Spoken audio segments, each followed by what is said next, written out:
Chapter 9. Life in Mecca.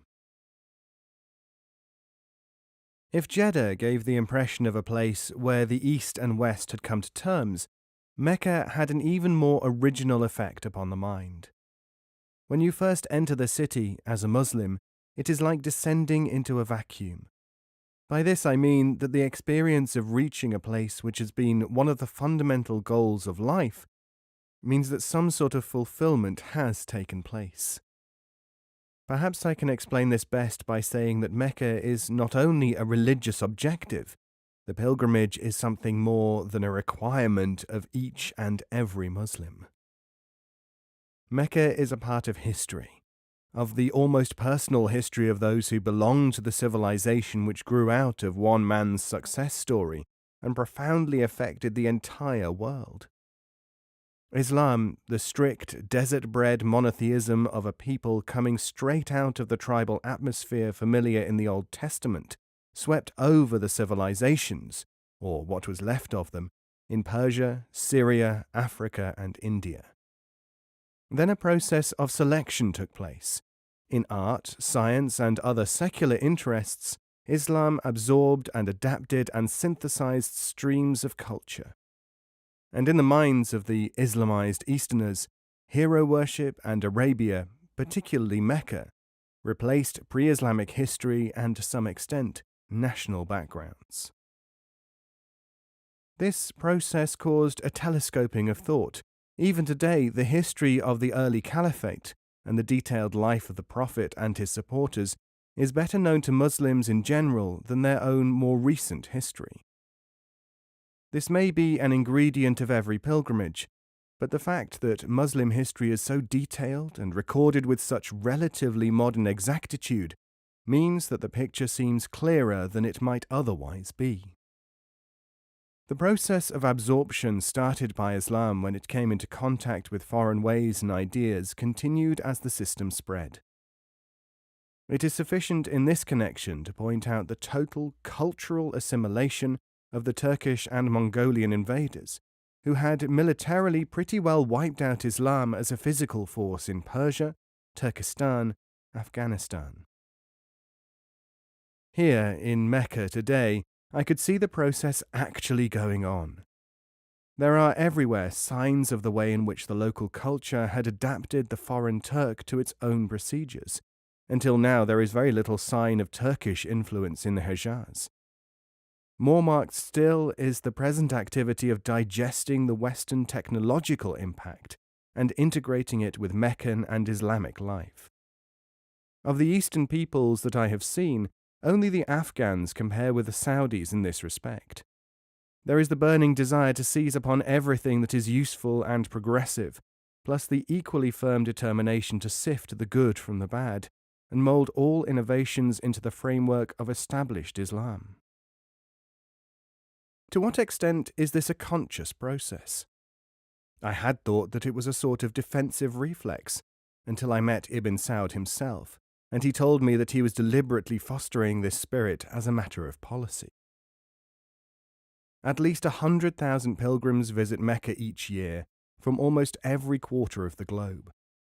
The majority of them, of course, come from Muslim Asia and Africa, those very countries which are at this moment struggling to adapt themselves to the influence of the highly technical and materialistic West. The result of this vast movement of people back and forth has been that, inevitably, Muslims have taken their cue largely from Saudi Arabia. Thus, from one point of view, 1/5 of the world's population is being constantly affected not only by the intensely religious atmosphere of Mecca, but by the attitude of the Saudi to world affairs and their development. With the recent opening of a shortwave radio transmitting station in Mecca itself, this influence is being extended far beyond those who actually attend the pilgrimage. The untold millions which are flowing into Saudi coffers from the Arabian-American oil fields at Dhahran in the far northeast has made nonsense of the Hejazis' former alleged boast, "We do not need any agriculture, God has given us the pilgrims as our annual crop." The £10 million that the country derives from travellers is but a drop in the ocean of oil money. How is the petroleum income spent? It is said that over £1 million has been spent on electrical and other installations, plus the improvement of the sanctuary itself. Health, hygiene, and education account for very much more. 8 well-qualified medical officers have rid Mecca of all endemic diseases. On a surprise visit to the General Hospital at Mecca, I saw such things as the latest deep X-ray machine, flown here from America, and heard a good deal about the city's plans for a new drainage system and water in every house. The official enthusiasm for civic improvement is so high that the government refused thousands of voluntary donations, and Emir Abdullah al-Faisal, vice-governor of the Hejaz, himself gave over £25,000 for water pipes to bring additional water to Mecca. A good deal of money is spent on the sacred obligations of social welfare and hospitality. I saw no beggars in Mecca. One obviously poor ex-pilgrim settler refused my offer of money, and I had to buy him a shirt as a gift and peace offering. As to hospitality, during my entire stay I lacked for nothing. Day and night an enormous Cadillac was at my service, complete with driver. Mecca's population has doubled in the past 20 years, and it is about the most cosmopolitan place one could see. Over a period of generations, so many travellers have settled here that men and women from almost every Eastern nation, in their baggy trousers, turbans, high boots, sarongs or curly-toed slippers, seem to make up the population. The number of Indonesians, Afghans and Uzbeks is enormous. You may hear half a dozen languages in an afternoon of bazaar gazing, eat the pungent food of India or Morocco or Iran, drink the aromatic beverages of Kabul or the spiced sour milk of Turkestan. If this sounds like a travelogue, the answer is that Meccan life is literally like this. An abundance of large American cars has brought a traffic problem to Meccan streets, yet it is amazing how the Bedouin-born policemen have mastered the art of controlling it. Car parking, such as one may see outside Bab Ali, one of the 19 gateways of the Grand Mosque, is not less efficient than in any European city. When cars were first allowed to enter the holy city, I was told that drivers used more of the accelerator than was needed.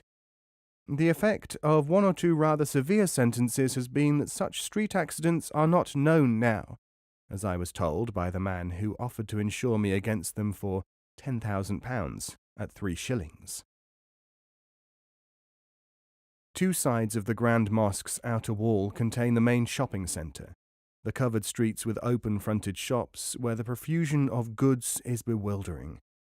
The atmosphere here is straight out of the Arabian Nights, without the inconveniences. I never saw dust, dirt, flies, or maimed beggars. It is the only place I have come across where the money changers sit well behind immense piles of unguarded coins. The coinage even is interesting. The Maria Theresa dollar, equal to 1 Saudi rial, or 2 shillings, is the main currency. No notes are issued, and transactions of any size are carried out either by means of Egyptian pound notes or golden sovereigns. It may sound like a travel agent's plug, but I have never been short-changed in Mecca, never pressed to buy anything, never entered a shop without being treated like an honoured guest. Quite a number of shopkeepers, sages, and all sorts of people, one makes friends easily in Mecca, invited me to their home for various feasts. But I had to wait, by etiquette, to salute the deputy governor before I could have any personal social life. The young Emir Abdullah ibn Faisal was deputizing for his father, the Emir Faisal who had invited me to Mecca when I met him that day in Cairo.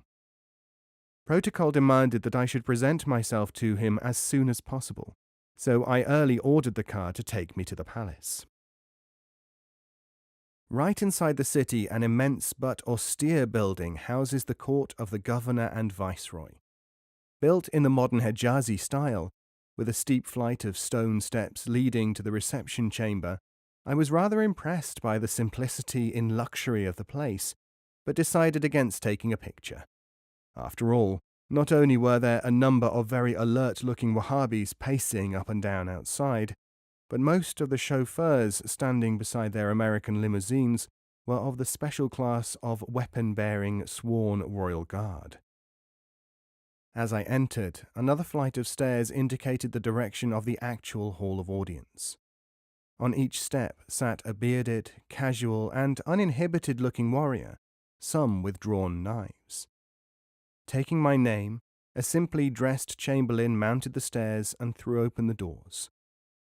I followed him, walking straight into the immense hall where the emir was seated with his principal officers. There is no waiting for an audience in Saudi Arabia.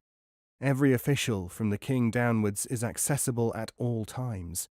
All you have to do is present yourself, and he is obliged by custom to see you, no matter how humble a subject you may be. The system works well, because in actual fact nobody with a real grievance will need to have it aired before the highest official.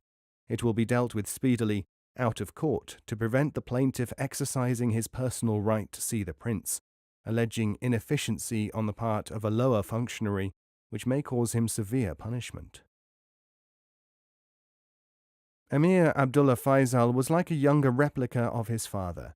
With delicate hands and feet, though not as tall, his face had the same stamp of authority, his movements the same assurance which is characteristic of the Saudi royal family.